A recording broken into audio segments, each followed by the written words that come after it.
La classe B est le monospace compact de Mercedes, concurrent en théorie du Scénic, du C4 Picasso, mais en fait plus proche d'une Golf Sportsvan ou Série 2 Active Tourer.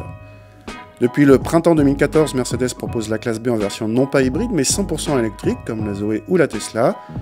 D'ailleurs, cette classe B reprend une partie de la technologie Tesla, avec laquelle Mercedes a signé un partenariat. Notre classe B électrique est en finition haut de gamme Electric Art, qui se reconnaît à sa peinture blanche, associée à des rétroviseurs et quelques inserts bleus autour de la voiture. A l'intérieur, on retrouve bien sûr la planche de bord des autres classes B, plutôt bien présentée, et qui reçoit sur la finition Electric Art une garniture façon cuir avec surpiqûre bleue, comme sur la sellerie.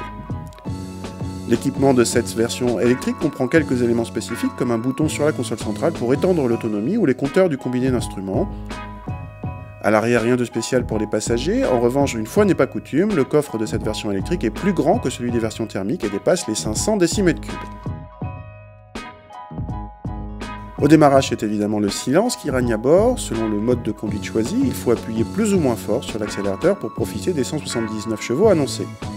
Et si vous appuyez à fond, vous pouvez passer de 0 à 100 en 7 secondes 9, la puissance est bien là.